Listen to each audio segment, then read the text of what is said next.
Este es un resumen detallado en formato de audiolibro, del libro, Inteligencia Ecológica. Si notas que el audio está un poco acelerado, no le subestimes a tu cerebro, verás que se va acostumbrando y lograrás optimizar tu capacidad de comprensión con algo de entrenamiento. Tampoco es necesario que la voz sea humana, en el fondo los conceptos se te quedarán guardados, sea cual sea el tono con el que percibas el audio. No olvides suscribirte al canal, activar las notificaciones y darle like en donde nos encontremos, ya que así seguiremos subiendo contenido de valor para ti. Ahora sí, comencemos el audiolibro. Introducción. Un oso ha quedado aislado en un bloque de hielo que flota a la deriva, dejando tras de sí un glaciar que se desvanece de forma acelerada. Es muy posible que este tipo de imágenes, propias del calentamiento global, generen en usted conmoción y angustia, pero una vez que se encuentre en los pasillos del supermercado, todas sus preocupaciones cederán rápidamente ante la seducción de los llamativos anuncios que gritan rebajado, bajo en grasas, 2x1 o triple protección. Su atención será entonces incapaz de ir más allá de la trampa de sus sentidos, y en esa bruma cognitiva, que se ve empujada por la prisa de hacer la compra, no tendrá ni tiempo ni interés para preguntarse en qué medida esas palomitas de maíz que se preparan en unos segundos pueden minar su salud, o si esa camisa tan económica y tan a la última ha sido tejida por niños explotados, o si esta asombrosa pantalla de televisión ha contribuido al calentamiento global que está acabando, entre otras cosas, con los osos polares de la imagen que tanto le conmovió. Imagine por un instante que en el momento de seleccionar los artículos que va a comprar, tuviera usted la posibilidad de conocer con exactitud la historia de cada uno de ellos, saber quién lo hizo y en qué condiciones, cuál ha sido y será su impacto en el medio ambiente, qué compuestos químicos contiene y cuáles son los posibles efectos sobre su salud. Quizás ese mismo zumo de naranja, su favorito y de un precio sorprendentemente reducido, no le sepa igual de bien si le advierten que ha sido producido por niños de 10 años, que ganan $1 por 2 días de trabajo. Un mercado que ofreciera información transparente, comprensible y suficiente de todos los productos haría de cada compra un acto geopolítico, en el que pagar por un artículo equivaldría a depositar un voto en una urna. Pues tal como evidencian muchos de los ejemplos que aquí se presentan, las acciones colectivas de una comunidad de consumidores bien informada logran revertir la lógica de poder existente entre las empresas y los ciudadanos, otorgando a estos últimos la decisión sobre lo que se debe producir y la forma en que debe hacerse. Si se quiere orientar los mercados en esa línea, es esencial que las personas e instituciones desarrollen su inteligencia ecológica, que hoy por hoy, y dadas las amenazas que se ciernen sobre el planeta, constituye una habilidad esencial para nuestra supervivencia como especie. Este tipo de inteligencia reúne las capacidades cognitivas para preguntarse por los impactos ambientales y sociales de las propias acciones, junto con una forma específica de inteligencia social que inclina a la persona a esforzarse por consolidar círculos virtuosos, en los que los beneficios ambientales y sociales de sus acciones superen los perjuicios que éstas mismas puedan causar. El cerebro del consumidor. Desde hace varios años, los neurólogos se esfuerzan por dilucidar los procesos que tienen lugar en el cerebro de una persona que acude a un supermercado a realizar su compra. Lo que han encontrado, hasta el momento, es que las impresiones sensoriales inmediatas y los impulsos emocionales prevalecen sobre el análisis racional de los beneficios a largo plazo de un producto. Basta, por ejemplo, con que el almacén de recuerdos emocionales, que se ubica en la zona interna del cerebro en una región llamada amígdala, active una señal de peligro para que inmediatamente rechacemos un producto, sin requerir ninguna consideración adicional. ¿Tiene sentido? Los evolucionistas han encontrado que la supervivencia de la especie humana obedeció, en gran medida, a nuestra capacidad para detectar rápidamente los peligros y reaccionar de forma efectiva ante ellos. Frente al rugido de una bestia, nuestros antepasados no podrían haberse detenido a valorar las alternativas y sopesar las mejores acciones, pues eso podría haberles costado la vida. En esos casos, simplemente habrían tenido una reacción inmediata de defensa que los habría impulsado a correr. Y esa es la misma respuesta emocional que sigue determinando nuestro comportamiento y que nos protege de un enorme repertorio de amenazas, haciendo que evitemos todo aquello que pueda suponer un peligro para nosotros.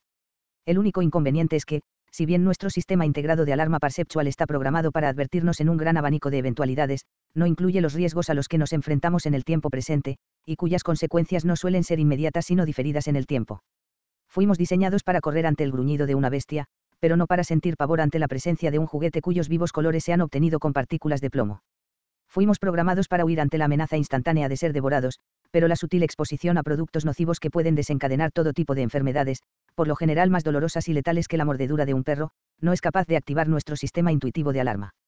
Por ello, un agradable aroma, un precio reducido o una imagen atractiva ejercen más influencia en nuestras decisiones de compra que el vago recuerdo de una noticia alarmante sobre el calentamiento global o la imagen sombría de un taller de confecciones en la India que nos enviaron en un correo electrónico.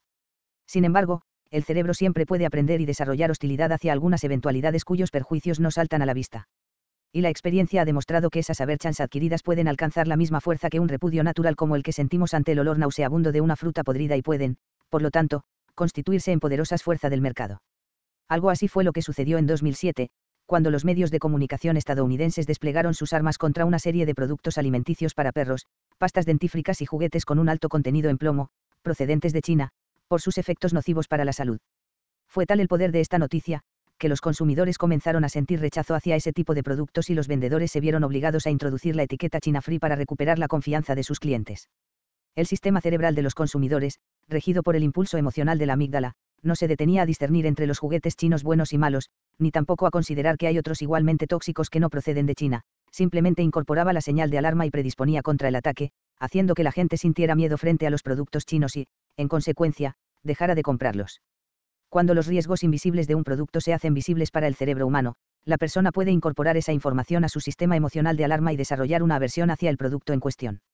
Y si los consumidores dejan de comprar un producto porque es nocivo, o porque en su fabricación se han vulnerado los derechos humanos o se han causado grandes perjuicios para el medio ambiente, ese rechazo terminará repercutiendo en la forma de fabricar los artículos. La información restringida, por grandes que sean sus esfuerzos en leer las etiquetas de los productos y tratar de informarse sobre sus impactos ambientales, cada vez que compre un bien industrial estará apoyando, de una forma u otra, algo que puede parecerle deplorable, pues la producción industrial se asemeja a la mitológica red de Indra, que simboliza un universo donde todos los miembros tienen relaciones mutuas repetidas infinitamente y, por eso mismo, resulta inabarcable. Así, por ejemplo, en la fabricación de un simple frasco de vidrio, se necesita gas natural y electricidad para trabajar sobre varias decenas de productos diferentes, como arena, sosa cáustica y caliza, que, a su vez, son producto de la manipulación de otros materiales y de otros procesos.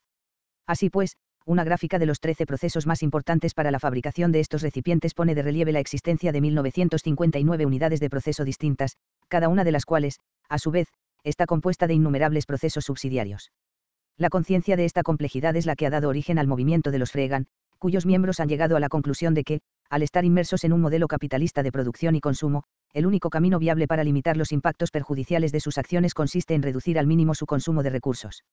Así, en lugar de evitar la compra de los productos de una compañía irresponsable, y decantarse por otra igual o peor, procuran limitar sus compras a lo imprescindible. Por eso, su estrategia más notoria es la llamada recolección urbana o dumpster diving, que consiste en rebuscar entre la basura para obtener comida, bebidas, libros y todo tipo de artículos desechados por otros pero que siguen siendo útiles. No hay que llegar, necesariamente, a ese extremo, pero sí, al menos, hay que reconocer que los impactos negativos de nuestras acciones en el medio ambiente rebasan con creces los impactos positivos que generamos al reciclar papel o sustituir un detergente convencional por uno ecológico. Somos incapaces de reconocer las consecuencias indirectas de nuestras acciones, aunque queramos hacerlo, pues estamos sumidos en las tinieblas en que nos deja la falta de información. Y si queremos expresar nuestras preferencias por un producto que se ajuste a nuestros valores, no tendremos para ello mucha más información que una etiqueta bio o eco que no da mayores detalles sobre los procesos implicados en la producción. Los comerciantes saben, desde hace muchos años, que nuestra psicología nos inclina a buscar caminos cortos y sencillos para aligerar la pesada carga de tener que tomar decisiones continuamente. Por eso, desde tiempos inmemoriales, el precio y la calidad se han erigido en criterios simplificadores que facilitan el análisis del consumidor. Para seleccionar entre un conjunto de productos, basta con elegir un nivel de calidad y buscar, en ese rango, el producto más barato. De esta manera, y ante la dificultad de entender y procesar todos los datos que permiten comparar un producto con otro, el consumidor opta, según George Stigler, Nobel de Economía, por el más económico, es decir, aquel cuya comprensión le exija el esfuerzo menor. Gracias a su sencillez inigualable, el precio suele posicionarse como el principal criterio para las decisiones de compra. El problema es que ese consumidor que solo se preocupa por el coste final del producto desconoce, o se niega a aceptar, todas las medidas que se tomaron durante el proceso de fabricación para poder reducir el precio hasta esa determinada cantidad. Y esta misma lógica opera en la perspectiva del fabricante, que en su afán por reducir costes, tiende a sujetar su cadena de suministros al precio China, es decir, el coste de producción más bajo. No hay que ser muy astuto para darse cuenta de que al comprar a las empresas o a los proveedores que ofrecen los productos más baratos y más rápidos, solo se beneficia a aquellos que pagan salarios de miseria y que explotan a sus trabajadores en inacabables jornadas de trabajo, arrojando materiales tóxicos al aire, los ríos y los vertederos. Ahora bien, si alguien quiere comprar un producto que sea más respetuoso con el medio ambiente, con su salud y con las personas involucradas en su cadena de producción, chocará con grandes dificultades para encontrar información sobre los productos ofrecidos que vaya más allá de la calidad y el precio. Y al no tener datos claros que le indiquen los efectos positivos o negativos de cada producto, no podrá actuar en consecuencia en el momento de expresar sus preferencias en el supermercado, sancionando las prácticas desdeñables y recompensando aquellas que considere meritorias. Así se perpetúa el círculo vicioso, pues si no existe una presión competitiva fuerte que incite a la responsabilidad, los fabricantes no tendrán el incentivo, y a veces tampoco la alternativa, de mejorar sus productos y sanear sus procesos de producción. En 1913, Louis de Brandeis, juez de la Corte Suprema de Estados Unidos, afirmó que la luz del sol es el mejor de los desinfectantes. La búsqueda de la transparencia en los intercambios económicos es una preocupación milenaria, documentada ya con detalle en las transacciones de aceite de oliva que realizaban los romanos. Pero si en esa época los criterios sobre los cuales se intentaba evitar el engaño eran siempre la calidad y la cantidad, ya es hora de que la luz del sol ilumine otros aspectos. Cuando uno mira una simple bolsa de caramelos, encuentra todo tipo de información ininteligible, E104, E110, E120, que solo podrá descifrar si dedica varias horas al estudio de los compuestos químicos y sus abreviaturas. Ante este oscurantismo, incluso una persona sensible a los riesgos para su salud terminará orientando su compra por un criterio sencillo como el precio. Y si su preocupación apunta a los efectos de cada producto sobre el entorno natural o a los impactos sociales de su fabricación, mejor será que haga como los fregan, y, ante la duda, procure abstenerse de consumir. Joseph Stiglitz, Premio Nobel de Economía por su teoría sobre la influencia de la información en las transacciones comerciales, ha puesto de relieve que cuando los vendedores saben algo que los compradores ignoran, situación que, en la práctica, ocurre siempre, la asimetría en la información impide el surgimiento de un mercado más justo y eficaz. Por el contrario, cuando existe transparencia y la información se transmite hacia los que no la tienen, las fuerzas del mercado se contrarrestan y se puede lograr un equilibrio justo entre los intereses de las partes. Así, por ejemplo, cuanta más información tenga el público de los ingredientes que componen sus productos de consumo y de los peligros asociados a los mismos, mayor será la presión ejercida para que las empresas dejen de utilizarlos. El caso de las grasas trans en los Estados Unidos constituye un ejemplo paradigmático que corrobora lo anterior. Tras ser veneradas durante décadas por su capacidad para conservar más tiempo los productos de repostería, estas grasas comenzaron a ser cuestionadas en 1993 por sus efectos nocivos para la salud humana. Ya en 1997 algunos estudios científicos habían sostenido que, si una persona cambiaba en su dieta las grasas trans por otras insaturadas, reduciría en un 53% las probabilidades de padecer una enfermedad cardíaca. Algo después, en el año 2000, en un estudio de la Food and Drug Administration, FDA, se sugería que la eliminación de estas grasas en la margarina y en algunos alimentos podría salvar unas 7.000 vidas anuales, solamente en los Estados Unidos. Ante estos datos, la FDA decidió intervenir. Pero en lugar de prohibir su uso, se limitó a exigir que los productos incluyeran en su etiqueta información relativa al contenido de grasas trans. Rápidamente, estas grasas fueron desapareciendo del mercado, y hasta Dunkin' Donuts, la enorme cadena que debía gran parte de su éxito a las virtudes de aquellas grasas, se adhirió al movimiento de empresas que renunciaba a su uso y proclamó con orgullo que a partir de ese momento, sus donuts quedaban libres de grasas trans. Así pues, un simple cambio en la información con la que cuentan los consumidores puede obrar milagros insospechados. Y si la información mueve al mercado, la simetría en esa información puede causar un auténtico terremoto. El poder del consumidor, el poder de los consumidores agremiados puede compensar la asimetría de información al permitir que ésta se comparta con facilidad y reducir, de esta manera, el coste de obtenerla. En la era de Internet, ha quedado de manifiesto que un flujo eficiente de información permite que el descontento se organice fácilmente, se amplifique y llegue a difundirse como si se tratara de un virus. En 2007, y tras haber captado numerosos clientes jóvenes con un atractivo plan en el que no se cobraban intereses por los descubiertos, el banco HSBC decidió eliminar este privilegio dando por sentado que el costo que para sus clientes supondría cambiar de banco garantizaba que conservarían sus cuentas, ateniéndose a las nuevas reglas. No contaban, sin embargo, con que muy poco después de anunciar la noticia, algún joven insatisfecho había logrado convocar a miles de clientes en un grupo de Facebook llamado Stop al Fraude del HSBC, en el que todos amenazaban con retirar su dinero del banco. Esta situación obligó al HSBC a retractarse y mantener las condiciones prometidas a sus ahorradores. Las redes sociales convierten la sencilla reacción de un comprador en una fuerza que puede decretar el éxito o el fracaso de un determinado producto. Con las nuevas tecnologías de la información, cualquiera puede notificar a un amigo, con un simple clic, su evaluación personal de un producto y este, a su vez, difundirlo a sus contactos iniciando una cadena de acelerado crecimiento exponencial. En el año 2000, la firma Leadership in Energy and Environmental Design, LED, comenzó a difundir en los Estados Unidos los inconvenientes ecológicos de los edificios comerciales, revelando a propietarios y usuarios los costes ocultos de las decisiones que normalmente tomaban los constructores de forma silenciosa. Así, por ejemplo, para aumentar sus beneficios los constructores seleccionaban los sistemas de calefacción y refrigeración más baratos que encontraban, sin preocuparse por su deficiente calidad ni por el hecho de que, a largo plazo, reportarían mayores gastos en energía y en dinero para el propietario del inmueble. LED atacó la asimetría de la información poniendo en manos de los consumidores datos concretos para que, entre otras cosas, supieran que quienes reforman viejos edificios con sistemas energéticos más eficientes, ahorran un promedio anual de unos 1.100 euros por metro cuadrado y en 2 años ya han recuperado la inversión. No solo esto, sino que además bajan los recibos de limpieza y, al respirar un aire más sano, sube la salud, la productividad y el confort de quienes allí trabajan. Esta información en manos de los consumidores era más poderosa que cualquier regulación. Cuando LED comenzó, solo había 635 edificios en el mundo que cumpliesen sus requisitos. 7 años después, en 2007, ya habían empezado a construirse cerca de 12.000 edificios para ajustarse a sus estándares. Y el impacto ambiental de estas medidas no es nada despreciable si se tiene en cuenta que, en los Estados Unidos, estos edificios comerciales dan cuenta de 1/3 de las emisiones de gases de efecto invernadero y de casi 2/3 del consumo energético. Fomentar la acción colectiva del consumidor es la mejor estrategia para orientar al mercado hacia productos más responsables ambiental y socialmente. En lugar de esperar a que los gobiernos y los políticos establezcan controles eficientes, e intentar que lo realicen de forma rápida y desinteresada, basta con dejar que el mercado libre informe de lo que realmente importa para que los consumidores hagan su parte. Tal como afirma Gregory Norris, ecólogo industrial de Harvard, las empresas no se preocupan hasta que no lo hacen los compradores. El lavado verde, la naciente ciencia de la ecología industrial, se encarga de estudiar el impacto de los productos industriales sobre el medio ambiente a lo largo de toda la existencia. Para ello ha desarrollado el análisis del ciclo vital, Life Cycle Analysis.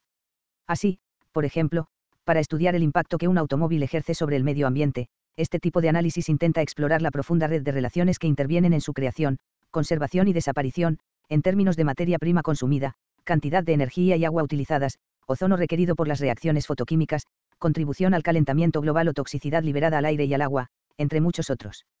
Al asumir esta complejidad integradora, y tener en cuenta el enorme conjunto de variables que intervienen en el ciclo vital de un producto más el impacto relativo de cada una de ellas, resultan bastante objetables, por no decir ridículos, los estudios que pretenden reducir las repercusiones de un producto a una sola de sus características. Y, sin embargo, esto es lo que suele ocurrir en el caso de las llamadas etiquetas verdes, que crean la ilusión de que se está comprando algo virtuoso porque destacan selectivamente uno o dos atributos positivos del producto, pretendiendo así que en él no hay nada negativo y ocultando, muchas veces, el mar de perjuicios que ese mismo producto desencadena. Si bien en algunas empresas estos esfuerzos representan un inicio valioso en su camino hacia la responsabilidad y sostenibilidad industriales, en muchos casos, por desgracia, no deja de ser una estrategia de marketing, una suerte de lavado verde que solo acrecienta el problema, porque proporciona una información tergiversada o parcial a los clientes para adormilar sus conciencias, les transmite la ilusión de que están haciendo algo bueno y les impulsa a comprar artículos que no cumplen con la promesa que hacen. Con este tipo de prácticas se corre el riesgo de despertar la desconfianza de los consumidores y de generar suspicacias frente a los esfuerzos legítimos de otros productos realmente beneficiosos. De hecho, la mayor parte de lo que hoy en día consideramos productos verdes no son más que un espejismo creado por la publicidad. Cuando los nutricionistas analizaron los ingredientes de decenas de miles de artículos de un supermercado, concluyeron que la gran mayoría de los que venían etiquetados como sanos en realidad no lo eran tanto. Algo semejante sucede con la calificación de Energy Star en los ordenadores portátiles, que resalta la reducción en el consumo de energía, pero omite el hecho de que el 90% del impacto medioambiental de estos aparatos tiene lugar durante los procesos de manufactura y eliminación, y no durante su uso.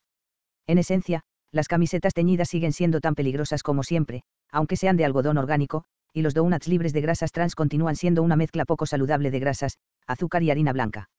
Un producto verdaderamente verde estaría concebido para ser sostenible desde la cuna hasta la tumba, o mejor, hasta la nueva cuna, en la medida en que, una vez usado, debería poder utilizarse para algo diferente. Pero en la actualidad no existe ningún producto industrial que podamos calificar como absolutamente verde. La compleja red de Indra hace que en algún punto de su ciclo, todo proceso industrial ocasione un impacto negativo sobre el medio ambiente. El asunto de la sostenibilidad, pues, es en realidad una cuestión de grados, en donde no hay productos respetuosos sino relativamente respetuosos y, entre ellos, algunos lo son más que otros. En lugar de preguntarse si un producto es bueno o malo, convendría indagar sobre cuántos contaminantes se liberan durante su ciclo de vida y en qué cantidad, así como la forma en que podríamos reducir eficazmente dichas emisiones. La repercusión de nuestras acciones para el Programa de las Naciones Unidas para el Medio Ambiente, UNEP, las consideraciones medioambientales y las necesidades humanas son inseparables y, por esta razón, su preocupación no se limita a mejorar los beneficios para el medio ambiente, sino también a alcanzar unos mínimos de bienestar para las poblaciones humanas. Si bien es cierto que los procesos industriales generan impactos diferentes, estos se pueden clasificar en 3 categorías independientes para facilitar el análisis general de las virtudes o perjuicios de un producto durante su ciclo de vida. La geosfera. La primera de estas categorías alude al entorno no viviente y, en particular, al suelo, el aire, el agua y el clima. Desde esta perspectiva, los efectos negativos de un proceso industrial se materializan en fenómenos como la acidificación del suelo, la extinción de acuíferos, la reducción de la capa de ozono en la estratosfera o el calentamiento global. Para valorar la deuda total de un determinado producto con la naturaleza se han fijado criterios como el de la carga de recursos, que permite estimar la cantidad de materia prima consumida, el tipo de contaminación provocada o la clase de valor destruido por el producto en cuestión. Desgraciadamente, entre las decenas de miles de productos fabricados por el ser humano son muy pocos los que, hasta la fecha, han sido evaluados para determinar su nivel de biodegradabilidad, o la facilidad con que los organismos pueden descomponerlo en elementos útiles para la naturaleza. La biosfera. Esta segunda dimensión está integrada por nuestro cuerpo, el de otras especies y el de las plantas. Aquí entra en consideración nuestra propia salud, Así como todo entorno natural tiene una determinada capacidad de carga, es decir, un número máximo de individuos que puede soportar sin daño, los sistemas internos del cuerpo humano también tienen un umbral de resistencia, esto es, una cantidad máxima de compuestos extraños que pueden acumular sin enfermar. Los recientes y novedosos estudios de bioacumulación, que intentan determinar los invasores que se van incorporando al cuerpo a lo largo de toda la vida, sugieren que la exposición continua a dosis muy bajas de químicos puede resultar tan nociva como la exposición súbita en un periodo breve de tiempo. Los oncólogos, por ejemplo, están llegando a un consenso según el cual la exposición sostenida de alguien a dosis mínimas de agentes cancerígenos puede ser tan tóxica como la exposición breve a dosis elevadas. Algunos indicadores para determinar los daños a la biosfera ocasionados por un producto a lo largo de su ciclo vital son la pérdida de biodiversidad, la liberación de agentes cancerígenos, la medida de Daly, en español, años perdidos por incapacidad, o la toxicidad incorporada, que se mide en función del número de productos químicos problemáticos que se emiten durante todo el ciclo vital de un producto. Por desgracia, la lista de riesgos secundarios asociados a los productos sintéticos que fabricamos y consumimos los humanos aumenta al ritmo que crece nuestra capacidad para detectar peligros cada vez más sutiles. Mientras que en Europa rige el principio de precaución, de acuerdo con el cual se debe prohibir cualquier sustancia que según los exámenes toxicológicos resulte potencialmente peligrosa para el ser humano, en Estados Unidos, en cambio rige un principio de evidencia concluyente, un producto tóxico puede ser seguro en ciertas condiciones y, por ende, solo se prohíbe una sustancia si existe una prueba concreta del daño causado al ser humano. Siendo esta prueba tan difícil de obtener, cada vez es mayor el número de productos químicos seguros en los Estados Unidos que están prohibidos en Europa. De hecho, la Agencia de Protección Ambiental, EPA, de los Estados Unidos elaboró en 1979 una lista de 62.000 compuestos químicos industriales que podían emplearse sin restricciones, y a lo largo de las siguientes décadas solo ha solicitado la investigación de unos pocos, incluyendo los miles que se descubren anualmente. En Europa, por su parte, la REACH, Registration, Evaluation and Authorization for Chemicals, adelanta el ambicioso y loable objetivo de evaluarlos a todos y cada uno de ellos. La sociosfera. Esta última categoría abarca cuestiones de índole social, como las condiciones laborales de los trabajadores o los índices de calidad de vida de las comunidades implicadas en los procesos de explotación y producción industrial. El impacto humano de la empresa se mide en hechos evidentes, como la ausencia de trabajos forzados y de explotación infantil, y en otros más difíciles de evaluar, como el grado de implicación con la comunidad local, el nivel de capacitación de la mujer, la justicia salarial, los beneficios sanitarios o la conducta filantrópica a nivel local. La determinación del impacto social constituye un auténtico reto, incluso para las organizaciones que abrazan normas éticas y la responsabilidad social. Por lo general, identificar el impacto social en toda la cadena de suministros requiere una alta inversión en tiempo y en dinero, para poder identificar las condiciones sociales de todos los trabajadores y comunidades vinculados al ciclo de vida de un determinado producto. Por esto, Catherine Benoit, científica social de Montreal, propone algunos criterios para facilitar esta tarea, como por ejemplo priorizar las etapas de la cadena en donde existe más riesgo de impacto social negativo o empezar por aquellas en las que es posible realizar mejoras efectivas.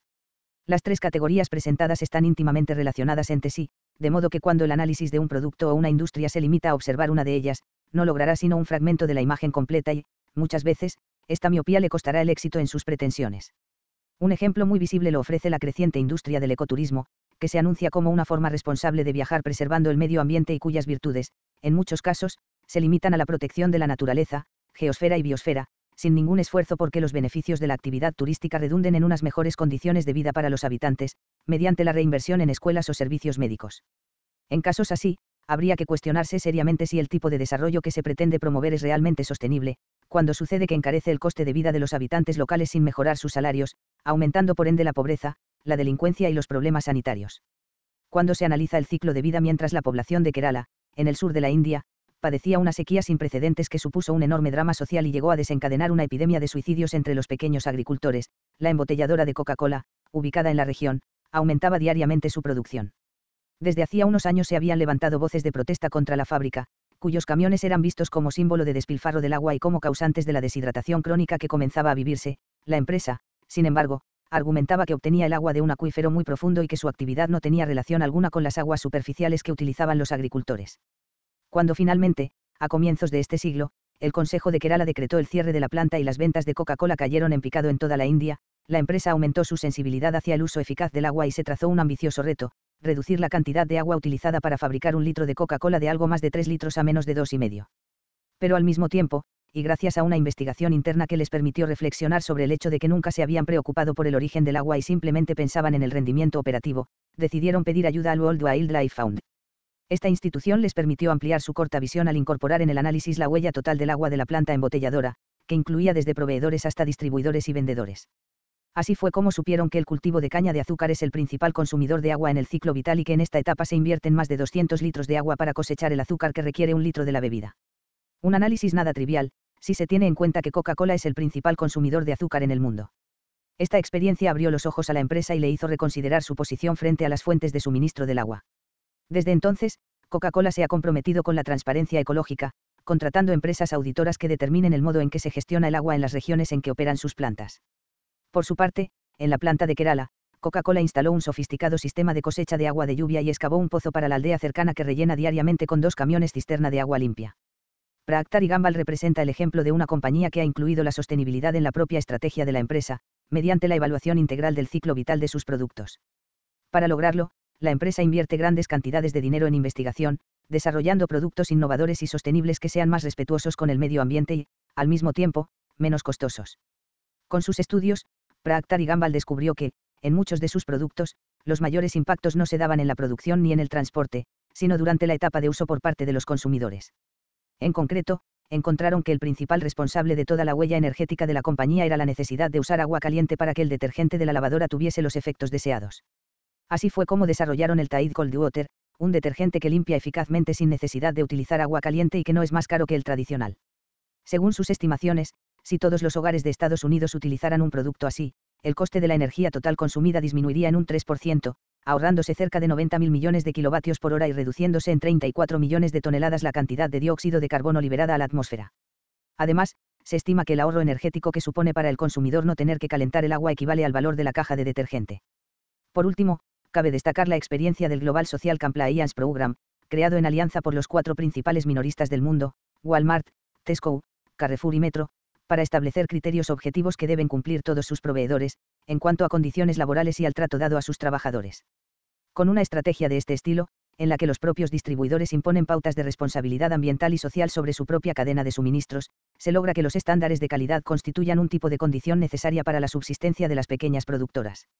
La transparencia radical si se integran todos los impactos sustanciales del producto en la geosfera, la biosfera y la sociosfera, teniendo en cuenta la integridad de su ciclo vital, y si adicionalmente, esa información se presenta de la forma más sencilla posible, para que los consumidores puedan acceder a ella sin grandes esfuerzos, entonces estaremos ante una transparencia ecológica de carácter radical, cuyos impactos en la oferta de productos y en las formas de producirlos serían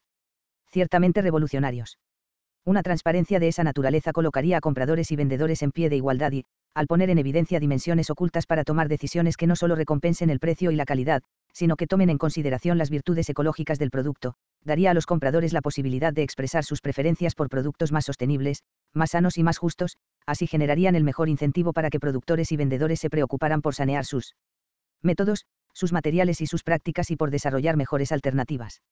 Un ejemplo naciente de este fenómeno nos lo ofrece Good Guide, una empresa que aspira a ser social, ética y medioambientalmente responsable, y cuya misión consiste, literalmente, en diseñar herramientas que transformen la relación habitual que existe entre el consumidor, los productos y las empresas fabricantes, proporcionando una información rigurosa y comprensiva en el punto de venta. Para ello, Good Guide integra centenares de bases de datos muy complejas y detalladas con información que va desde las políticas de experimentación con animales hasta las emisiones de carbono en la cadena de suministros de miles de productos. Good Guide muestra al consumidor la historia oculta del producto, calculando su impacto medioambiental a lo largo de todo el proceso de producción, transporte, uso y eliminación. Además, a diferencia de los primeros prototipos de análisis de ciclo vital diseñados por ingenieros y políticos, que generaban datos tan extraños como kilogramos por acidificación potencial, este sistema ofrece la información de una forma sencilla, para que el consumidor pueda saber rápidamente qué producto es mejor sin necesidad de ser un experto en ciencias naturales. En la versión beta, el comprador puede fotografiar el código de barras del producto con su teléfono móvil y adjuntar la imagen a un mensaje de texto dirigido a Good Guide. El servidor le reenviará rápidamente una evaluación con 3 barras, en la que los colores rojo, amarillo y verde indican el nivel relativo de bondad de ese producto en las dimensiones medioambiental, sanitaria y social. Y si quiere información más detallada, siempre podrá encontrarla en el website de Good Guide. Con esta información, los compradores podemos tomar decisiones éticamente más adecuadas, ajustando nuestras compras a nuestra escala de valores. Pero para que esto sea así, y se desarrolle efectivamente un modelo de transparencia radical, la información debe reunir 3 características principales: estar bien documentada, ser imparcial y ser comprensiva. Es decir, que quienes realizan el análisis han de estar bien familiarizados con el sector, no deben tener ningún interés en la venta del producto y han de ponderar las consecuencias de cada producto en varias dimensiones, sin limitarse a una o unas pocas. El acceso a los detalles técnicos tiene que ser transparente, Y para esto no basta con relevar las fuentes de información, sino que también es necesario explicitar el proceso utilizado para llegar a las conclusiones. Un ejemplo muy ilustrativo de este tipo de transparencia lo ofrece la web SkinDeep, que identifica el tipo y la cantidad de estudios científicos sobre los cuales basan sus valoraciones para los ingredientes de cada uno de los 55.000 productos de higiene personal enumerados, con frases como uno o más estudios señalan la aparición, a altas dosis, de formaciones tumorales. En la medida en que vayan apareciendo aplicaciones de esta naturaleza, cada vez será más difícil ocultar información. Y cuando las decisiones de consumo puedan basarse en una información completa, el poder pasará de los vendedores a los compradores, quienes cada vez que acudan al mercado podrán votar con sus dólares. Conclusión: a pesar de las limitaciones que nos impone nuestra lenta evolución como especie, nuestra supervivencia nos enfrenta actualmente al reto de poder identificar los peligros implícitos en el olor de la pintura fresca o estar alerta frente al plomo en los juguetes, los gases en el aire o los químicos tóxicos en nuestra comida. Y aunque nuestros instintos no vienen programados para ello, quizás podamos forjar una reacción emocional de defensa si comenzamos por una comprensión intelectual de los perjuicios que conllevan las formas cotidianas de producción y consumo.